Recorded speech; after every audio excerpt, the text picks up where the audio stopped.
In this session I want to have a few words about Porter's 5 forces, and more specifically about buyer power within the 5 forces model.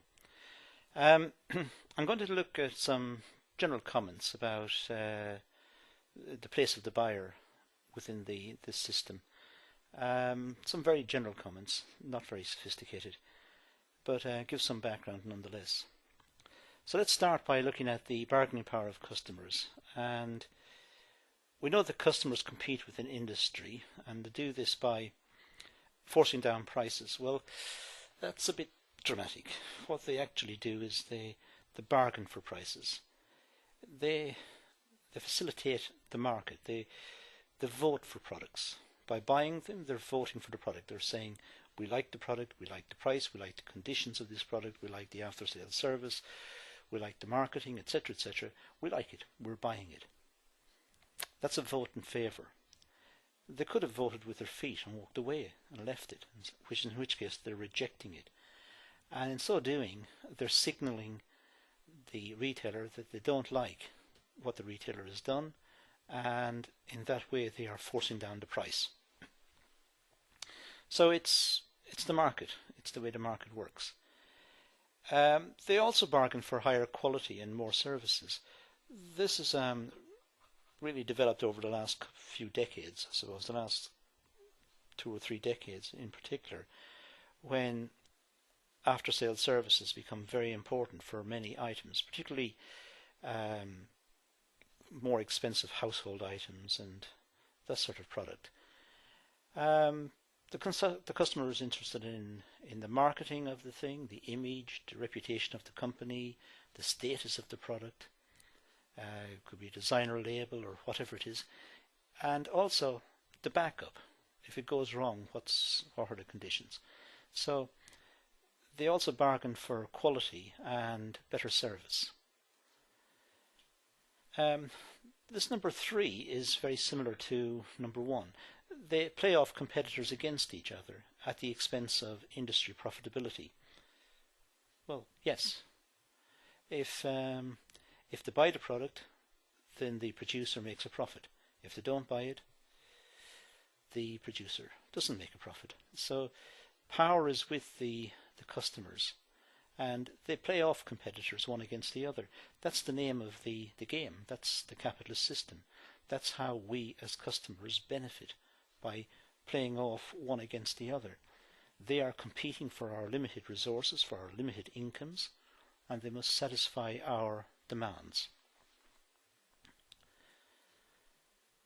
So customer bargaining power is likely to be high under various conditions. For example, if the customers buy in large volume, clearly they will have more clout in the market. They'll have more power in the market. So if buyer concentration is high, the buyers will get better deals, more discounts and better terms and better conditions, because they are stronger.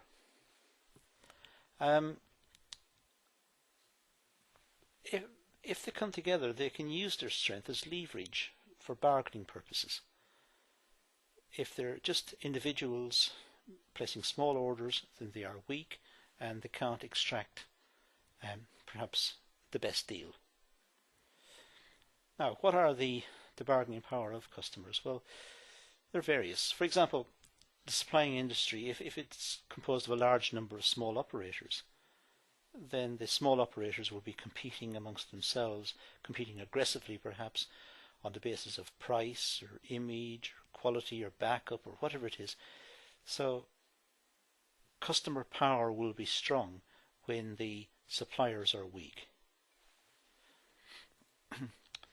If the buyer has a choice between which supplier to choose, then the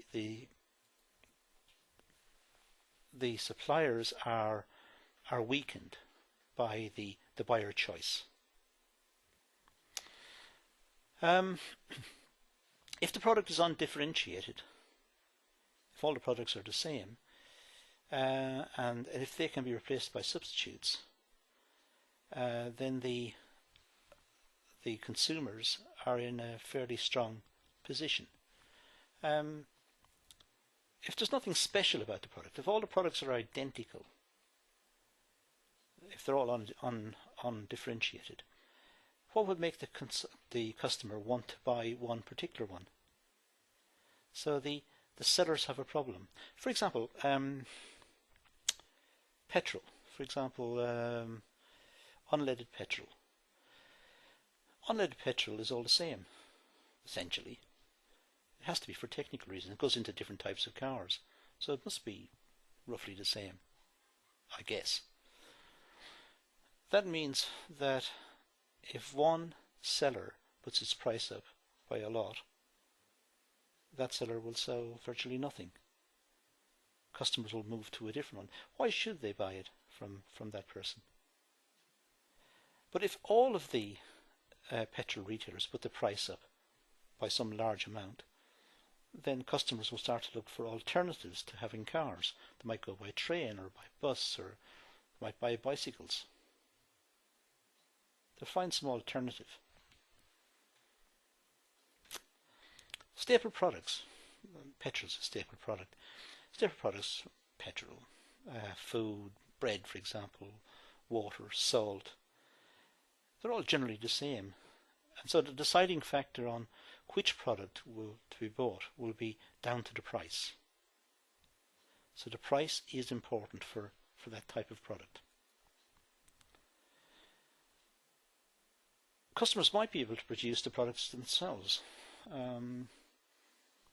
If the customer doesn't think they're getting value, then they might think, well, produce it ourselves. For example, the customers might grow vegetables. If they find that the price of vegetables in the shops are very expensive, they get an allotment, or they cultivate the back garden, or a window box, or to do something. They start growing vegetables. Because vegetables are easy to grow, so why pay a large sum of money in the shop if they can be grown cheaply at home? If customers know the production cost, and if they know the price of the product, they might start producing it themselves. For example, if you know that the price of a CD, let's say a music CD, is whatever, £10, £13, £15, whatever it is. However, you know that the cost of a CD in the shop nowadays is very cheap, 50 pence, 30 pence, whatever. So there is an incentive there to copy. Of course, it's illegal and it's immoral. But on economic grounds, there is an incentive, and that's why it happens. If that incentive was not there, copying would not happen. It's actually misplaced, because the people who copy are not being fair, because they're copying the physical entity, they're copying the CD. Where of course the real value is not the CD, it's not the physical thing, it's the service that's on the CD, it's the music and all the time and effort it took to make the music or to make the video. That's the service, and that of course is much more expensive. That's why it cost a bit more than 50p. So, to reiterate, just in case you haven't got the point, it is illegal and it is immoral. It is wrong. You are stealing. But there you go. Okay. Customers can play off suppliers against each other, forcing down the price of components. Sometimes products come in parts. If you're good at car mechanics, perhaps you're able to buy the components cheap and maintain the car. That might mean that you don't go to the garage to get it maintained. Let's run across these and see what we've got. We started by looking at customers buying in large volume. Well, yes, that will give customers power. We've got the supplying industry comprising of a large number of small operators. If there's a large number of sellers, they compete amongst themselves, driving down the price. Excuse me. The product is undifferentiated. It can be replaced by substitutes. It give you the example of petrol. The customers may be able to produce the product themselves, sometimes illegally, but we talked about that. Customers may know the production cost of the product. Number 4 was about growing vegetables. Number 5 is about making products themselves. And an example of all of these that is often kicked around in the books are supermarkets. Customers play off supermarkets against each other, forcing down the price of some food. Supermarkets must get the price right. If the price is too high, the customers will vote with their feet and leave it, in which case the supermarket has to cut the price and have a sale or 2 for the price of 1 or whatever it is. If they get the price too low, it'll be sold out and they won't make as much as they could have made had they got the price correct in the first place. So those are a few comments about buyer power within the Porter 5 Forces framework. I hope those are of some use, some background to buyer power. I'll produce some more to cover the other forces, so keep an eye out for those. Thanks for listening.